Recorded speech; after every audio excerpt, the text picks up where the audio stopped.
Ok, nous sommes toujours aujourd'hui, mais je vais devoir bouger parce qu'il y a vraiment quelque chose qui m'insupporte autour.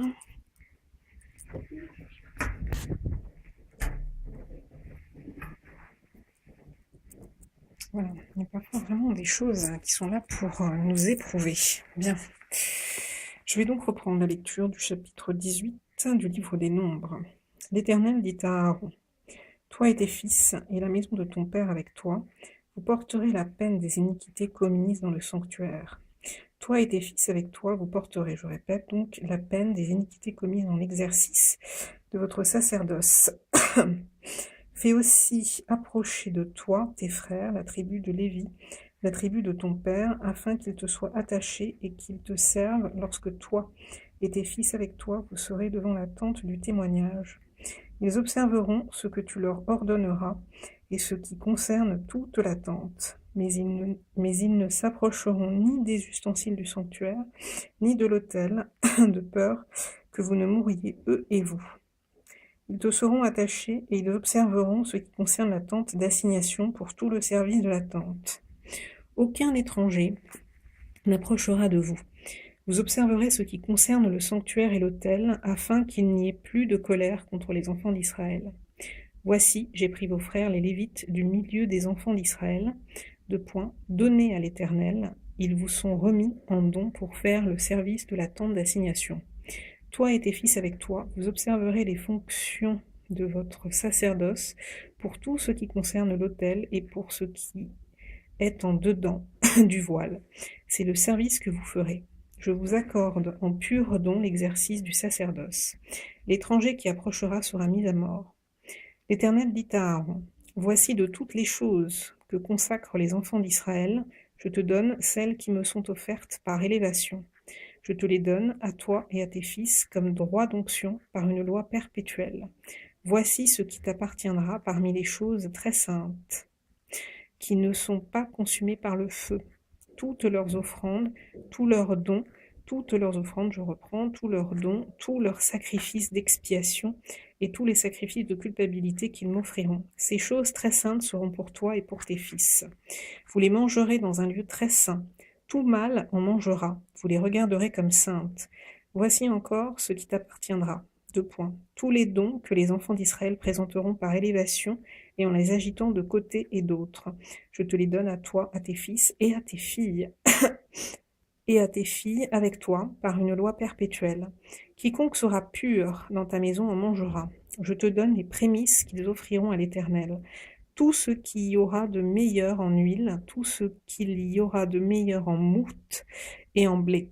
Les premiers produits de leur terre qu'ils apporteront à l'Éternel seront pour toi. Quiconque sera pur dans ta maison en mangera. Tout ce qui sera dévoué par interdit en Israël sera pour toi. Tout premier-né de toute chair qu'ils offriront à l'Éternel, tant des hommes que des animaux, sera pour toi. Seulement, tu feras racheter le premier-né de l'homme, et tu feras racheter le premier-né d'un animal impur. Tu les feras racheter dès l'âge d'1 mois, d'après ton estimation, au prix de 5 cycles d'argent, selon le cycle du sanctuaire, qui est de 20 guérasses. Mais tu ne feras point racheter le premier-né du bœuf, ni le premier-né de la brebis, ni le premier-né de la chèvre. Ce sont des choses saintes.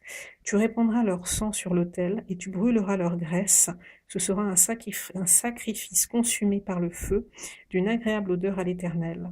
Leur chair sera pour toi, comme la poitrine qu'on agite de côté et d'autre, et comme l'épaule droite. Je te donne à toi, à tes fils et à tes filles, avec toi, par une loi perpétuelle, toutes les offrandes saintes que les enfants d'Israël présenteront à l'Éternel par élévation. C'est une alliance inviolable et à perpétuité devant l'Éternel, pour toi et pour ta postérité avec toi.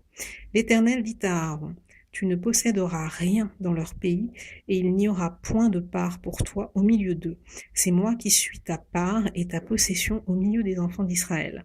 Je donne comme possession aux fils de Lévi toute dîme en Israël pour le service qu'ils font. Le service de la tente d'assignation, les enfants d'Israël n'approcheront plus de la tente d'assignation, de peur qu'ils ne se chargent d'un péché et qu'ils ne meurent. Les Lévites feront le service de la tente d'assignation, et ils resteront chargés de leurs iniquités. Ils n'auront point de possession au milieu des enfants d'Israël. Ce sera une loi perpétuelle parmi vos descendants. Je donne comme possession aux Lévites les dîmes, et les enfants d'Israël présenteront à l'Éternel par élévation. Et les enfants d'Israël présenteront à l'Éternel par élévation. Quoi? Je donne comme possession aux Lévites les dîmes que les enfants d'Israël présenteront à l'Éternel par élévation. Ok. C'est pourquoi je dis à leur égard, ils n'auront point de possession au milieu des enfants d'Israël. L'Éternel parla à Moïse et dit, tu parleras aux Lévites et tu leur diras, lorsque vous recevrez des enfants d'Israël la dîme que je vous donne de leur part comme votre possession, vous en prélèverez une offrande pour l'Éternel, une dîme de la dîme, et votre offrande vous sera comptée comme le blé qu'on prélève de l'aire et comme le mout qu'on prélève de la cuve. C'est ainsi que vous prélèverez une offrande pour l'Éternel sur toutes les dîmes que vous recevrez des enfants d'Israël, et vous donnerez au sacrificateur Aaron l'offrande que vous en aurez prélevée pour l'Éternel. Sur tous les dons qui vous seront faits, vous prélèverez toutes les offrandes pour l'Éternel.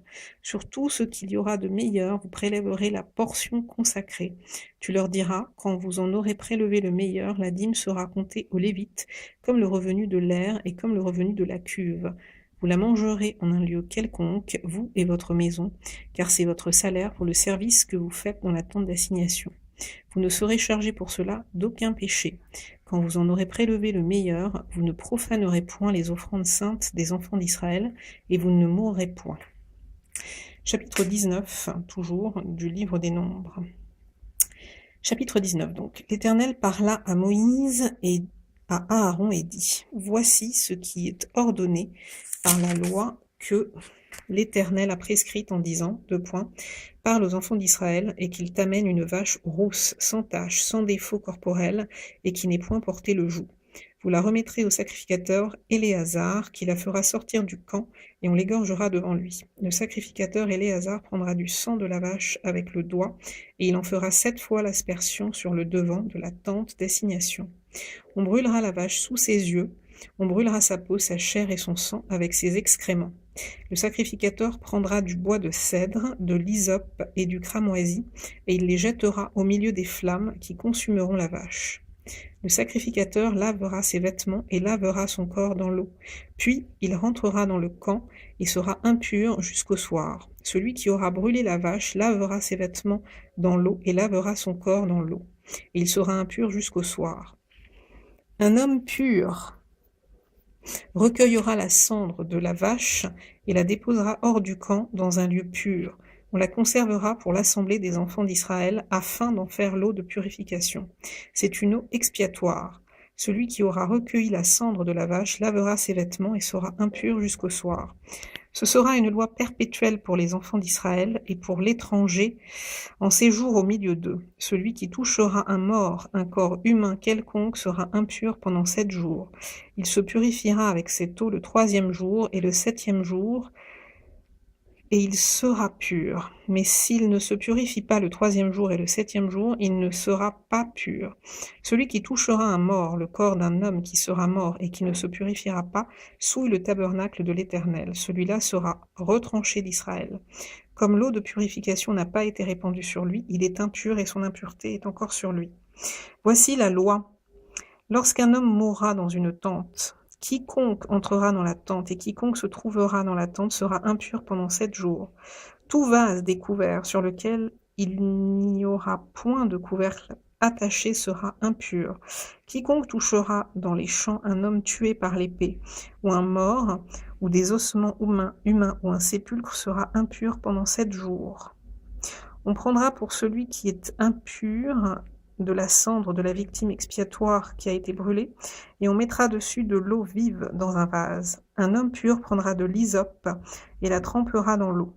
Puis il en fera l'aspersion sur la tente, sur tous les ustensiles, sur les personnes qui sont là, sur celui qui a touché des ossements, ou un homme tué, ou un mort, ou un sépulcre. Celui qui est pur fera l'aspersion sur celui qui est impur, le 3e jour et le 7e jour, et il le purifiera le 7e jour. Il lavera ses vêtements et se lavera dans l'eau, et le soir il sera pur. Un homme qui sera impur et qui ne se purifiera pas sera retranché du milieu de l'assemblée, car il a souillé le sanctuaire de l'Éternel. Comme l'eau de purification n'a pas été répandue sur lui, il est impur. Ce sera pour eux une loi perpétuelle. Celui qui fera l'aspersion de l'eau de purification lavera ses vêtements, et celui qui touchera l'eau de purification sera impur jusqu'au soir. Tout ce que touchera celui qui est impur sera souillé, et la personne qui le touchera sera impure jusqu'au soir.